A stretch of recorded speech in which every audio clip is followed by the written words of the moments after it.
रानी लक्ष्मीबाई, जिनका असली नाम मणिकर्णिका था, भारतीय इतिहास की महान वीरता और साहस की प्रतीक मानी जाती हैं। उनका जन्म 19 नवंबर 1828 को वाराणसी, जो तब काशी के नाम से जाना जाता था, में हुआ था। उनके पिता मोरोपंत तांबे और माँ भगीरथी बाई थे।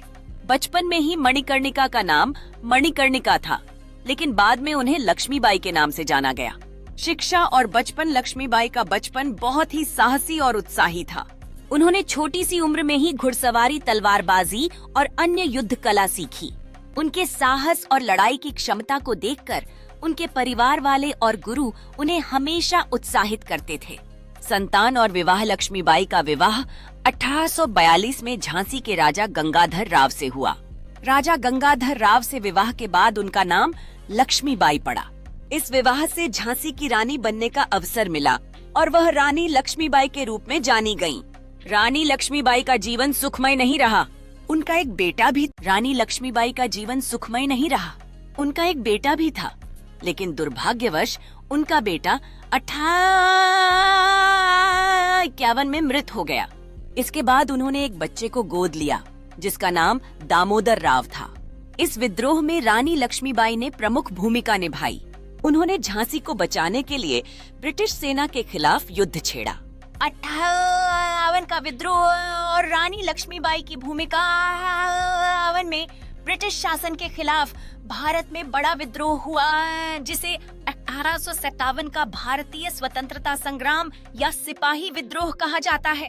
ब्रिटिश ईस्ट इंडिया कंपनी ने जब झांसी के राजा गंगाधर राव के बाद उनके राजा बनने के अधिकारों को अस्वीकार कर दिया और झांसी को छीनने की धमकी दी, तब रानी लक्ष्मीबाई ने इसका कड़ा विरोध किया। रानी लक्ष्मीबाई की वीरता झांसी की किलेबंदी के दौरान रानी ने न केवल साहसिक नेतृत्व किया, बल्कि युद्ध। रानी लक्ष्मीबाई के नेतृत्व में झांसी की सेना ने कई महत्वपूर्ण लड़ाइयां लड़ी और उन्होंने अपने किले को बचाने के लिए जमकर संघर्ष किया। उन्होंने अपनी तलवारबाजी और युद्ध कौशल से ब्रिटिश सैनिकों को करारा जवाब दिया। रानी लक्ष्मीबाई की वीरता झांसी की किलेबंदी के दौरान रानी ने न केवल साहसिक नेतृत्व किया, बल्कि युद्ध के मैदान में पुरुषों के बराबर लड़ा। झांसी की लड़ाई 1857 में ब्रिटिश सेना ने झांसी पर कब्जा करने के लिए कड़ा हमला किया। कहा जाता है कि रानी लक्ष्मीबाई अपनी घोड़ी पर सवार होकर युद्ध भूमि में कूद पड़ी थीं और उन्होंने लड़ाई में ब्रिटिश सेना को कई बार पराजित किया। रानी लक्ष्मीबाई ने पूरी ताकत से अपने किले की रक्षा की। युद्ध के दौरान उन्होंने कई बार अपने किले से बाहर निकलकर ब्रिटिश सैनिकों से मुकाबला किया। उन्होंने युद्ध के मैदान में अपनी वीरता से न केवल भारतीय सैनिकों को प्रेरित किया, बल्कि अंग्रेजों को भी कड़ी चुनौती दी।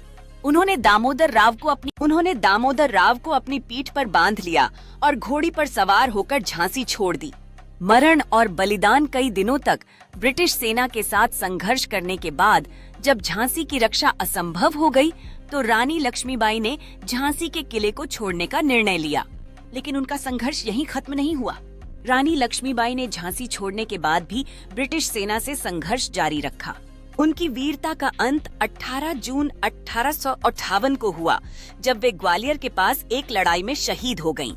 कहा जाता है कि रानी लक्ष्मीबाई ने युद्ध के दौरान वीरता से लड़ा और अंतिम समय में भी अपनी घोड़ी के साथ युद्ध भूमि पर शहीद हो गईं। उनके संघर्ष और बलिदान को हमेशा याद किया जाता है। रानी लक्ष्मीबाई का योगदान। रानी लक्ष्मीबाई ने न केवल अपनी वीरता और साहस से भारतीय स्वतंत्रता संग्राम को प्रेरित किया, बल्कि वह भारतीय महिलाओं के लिए भी एक प्रेरणा बन गईं। उनका नाम भारतीय इतिहास में हमेशा स्वर्ण अक्षरों में लिखा जाएगा। रानी लक्ष्मीबाई के योगदान को हमेशा सम्मानित किया गया। हमारी वीडियो कैसी लगी? अगर अच्छी लगी तो लाइक करें और शेयर करें, और ऐसी ही वीडियो देखने के लिए हमारा चैनल सब्सक्राइब करें। धन्यवाद।